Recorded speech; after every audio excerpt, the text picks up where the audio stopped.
Hello friends, welcome to my YouTube channel art and craft with Nitai. ভিডিওর promo দেখে আপনারা ইতিমধ্যে বুঝতে পেরেছেন যে আজ আমরা কী নিয়ে কাজ করতে চলেছি। একদমই ঠিক ধরেছেন, হার্টের ওপর আজ আমরা কাজ করব এবং সেটি অবশ্য 3D হার্ট।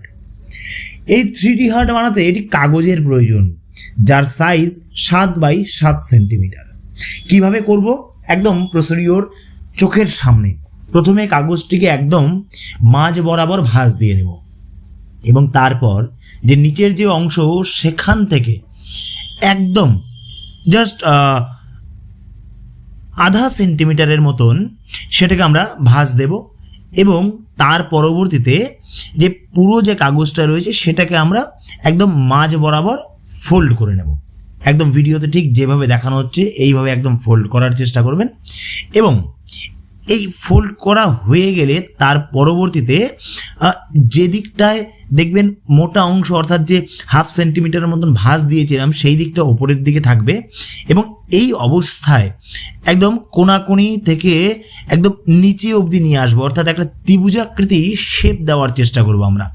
একদম কোনাটা খুব ভালো করে মেলাতে হবে এবং এই 3D আর্টের ক্ষেত্রে মাথায় রাখতে হবে যে প্রতিটি ভাঁজ যাতে একদম নিখুঁত হয়।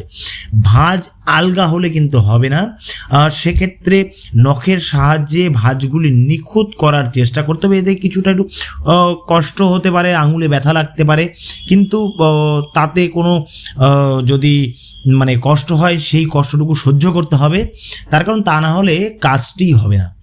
এবার যে ত্রিভুজাকৃতির শেপ তৈরি হয়েছিল সেটিকে আধা আধি করে নিতে হবে। একদম ভিডিওতে যেভাবে দেখছেন ঠিক সেইভাবে একদম আধা আধি করে নিতে হবে এবং আধা আধি করার পর এটা আমরা আবার ওপেন করে দেব।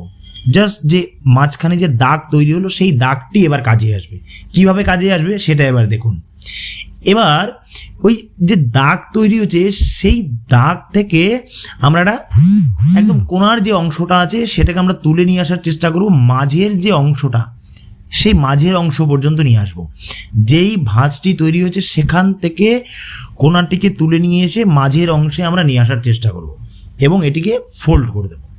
এবার একটি গুরুত্বপূর্ণ এবং একদম অন্তিম পর্যায়ের কাজ, যে অবশিষ্ট যে অংশগুলি তৈরি হলো মাথার দিকে কোণার মতন যে ত্রিভুজাকৃতি আরও একটু অংশ তৈরি হলো সেইগুলিকে আমরা ফোল্ড করে নেব। এবার ফোল্ড করে নেওয়ার পরে যে কোণাটি ভাঁজ করলাম কিছুক্ষণ আগে সেটার ভেতরে একটু ফাঁক দেখা যাচ্ছে, তার মধ্যে আমরা ওটাকে গুজে দেব। এতে কি হবে, ওয়ান কাইন্ড অফ আঠা ছাড়া লক হয়ে যাবে, যাতে যখন আমরা এই 3D হার্ট তৈরি করব, যখন এটিকে আমরা ফুলিয়ে দেব তাতে সেটি যাতে খুলে না যায়।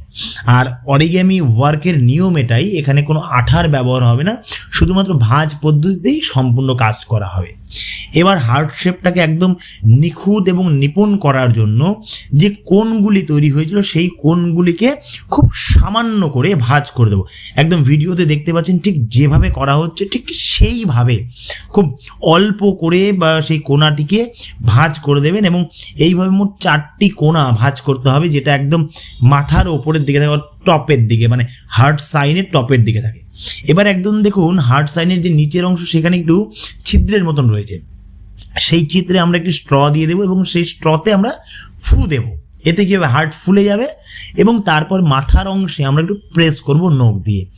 এতে কি হবে, হার্টের শেপ কমপ্লিট চলে আসবে এবং যেটি একদম 3D হার্ট হয়ে যাবে। তো বন্ধুরা, ভিডিওটি ভালো লাগলে লাইক, কমেন্ট এবং শেয়ার করবেন, তার পাশাপাশি চ্যানেলটি সাবস্ক্রাইব করবেন। ধন্যবাদ।